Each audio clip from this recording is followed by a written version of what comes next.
Hello guys and welcome back po sa Tarot Page Philippines. So, this video gawin po natin ang weekly horoscope para po sa may mga Sun, Moon at Rising na Gemini for March 30 to April 5. May bago tayo susubukan. Pag maganda yung feedback nyo, and then tutuloy natin to. So, readings are for guidance purposes. Use your free will wisely. And kung hindi mo alam yung Sun, Moon at Rising sign mo, sa end ng video, may link tayo para mapanood mo. Okay? So, for private readings and spell works, pwede nyo po akong i-message para doon.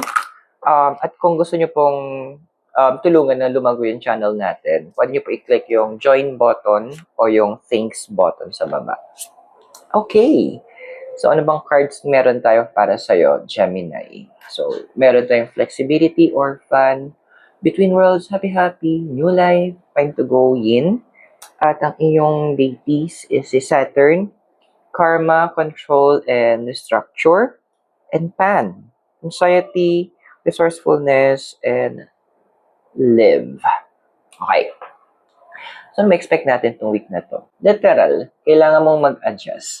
May mga, kumaga sabihin natin, may mga kailangan ka ng bitawan na pwedeng paniniwala, ginagawa, especially mindset, sinasabi, or emosyon na kailangan mo i-cut off.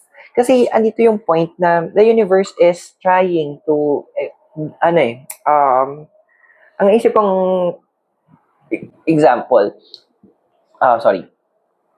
kung nakita na kayo ng bonsai, di ba?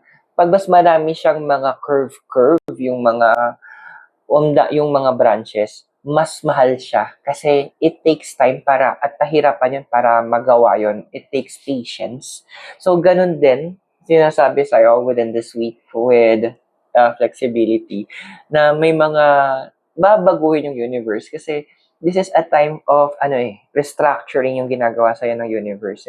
May mga babaguhin siya, may mga tatanggalin siya, i-redirect ka niya.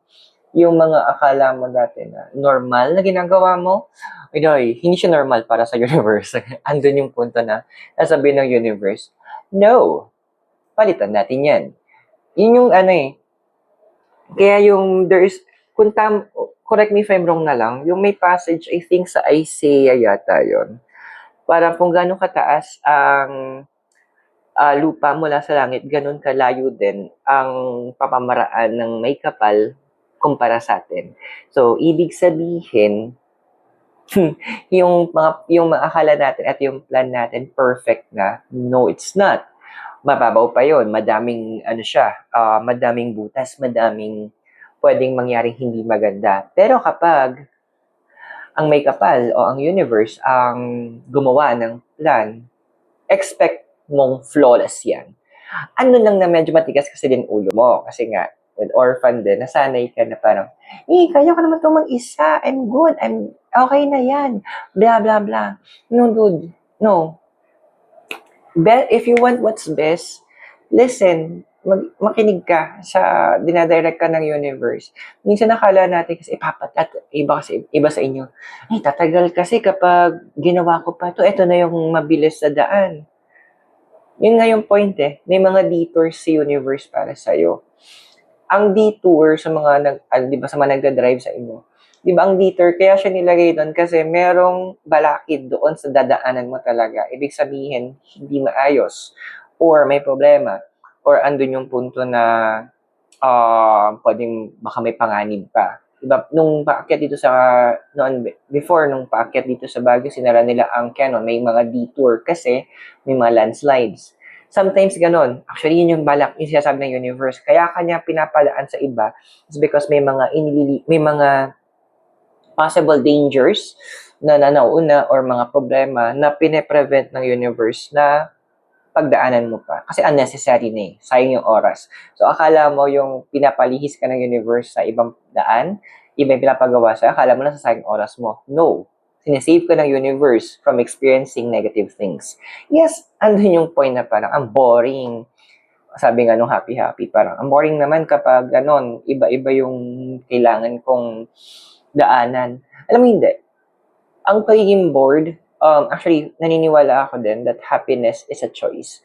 Bawde tayong, yung mga pusa, minsan, kahit kahit anong pwedeng nilang gamitin para mapasaya ng sarili nila. Bigyan mo ng takip, ng bote. Saya na yan, naglalaro. Bigyan mo ng straw.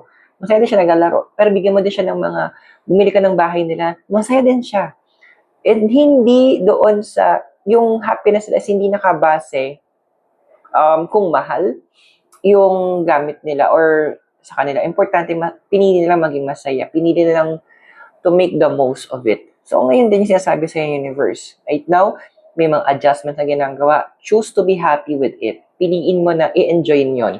Piliin mo matuto mula doon. Piliin mo na gumising ka na, okay, wow, new day, new challenge. Ano kaya yung pwede ko matutunan para mas maging mas better ako? Isa yan sa mga isi-shift sa'yo ng universe. Turuan ka niya maging optimistic, maging positive. Para yung, kasi parang ganito, parang tong kape, parang pag nakita ng iba, ay, hindi puno. Pero, what you can look at it, parang, uy, konti na lang puno na. Pareho tayo nakikita, pero yung approach natin, the way natin siyang tignan, is iba. And, mind you, Gemini, ang universe kapag, kung ano yung sinasabi mo, kung ano yung nasa heart mo, yun yung wino-work on niya. Hindi niya iniisip kung negative or positive yan. The law of attraction, ibibigay yan.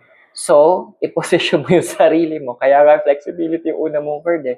I-position mo yung sarili mo na kung saan yung natitingnan mo yung mga bagay from a positive perspective. Okay. Dagdag natin dito yung new life, time to go, tsaka sigin. Yes, may iba sa inyo. Well, ginawa nyo na. May mga kinat off na kayo na akala nyo long time friend nyo, akala nyo ka-close nyo. Pero andun yung punto kasi, may mga nalaman ka na parang hindi mo gusto. And sobra ka na dismaya. Kasi ang laki ng tiwala mo, laki ng paniniwala mo. And meron pa, may mga parating pang ganun. So, dalawa kasi ang iniisip mong gawin is to confront them. Yung pangalawang iniisip mo is parang, kunya sabihin natin, yung friend mo, may ginawang mali. Ikukwenta mo sa common friend. No, huwag mong gagawin siya, Gemini. That will cause a problem. Kasi this week, may mga ma-encounter kang ganon. So, piliin mo na muna maging tahimik. Piliin mong doon sa nangyaring yon, tanongin mo yung sarili mo, ano yung pwede ko matutunan mula dito? Kasi, ang focus mo ngayon, sabi nga ni Saturn, tsaka ni Pan, is really to enjoy life. Kasi, andoon na change, sabi nga ni Saturn, mahirap, masakit, pero kailangan. Pero yung change na yan, pwede mong enjoy yan. Remember, kung napanood nyo yung movie yung Encanto, di ba sa bandang huli, yung si Casita, yung bahay nila, nirebuild nila, parang kung titingnan mo nakakapagod, pero in-enjoy nila yung moment na yon na inisip nila na habang ginagawa na rin tahanan nila, andoon na nagiging oportunidad yon para magkaroon sila ng bonding moment as a family, as a community. Ganun ka din. Redirect mo yung sarili mo, i-shift mo yung pamamaraan ng pag-iisip mo into something na beneficial sa'yo. So I hope nakatulong yung readings. Those are for guidance purposes. Use your free will wisely. Kung bago ka, subscribe, like, and share. Private readings and spell works, message nyo po ako for that. To support ng growth ng channel natin, just click po yung join button o yung thanks button sa baba. Gemini, maraming salamat sa iyo. God bless, Namaste, Hare Krishna, and blessed be.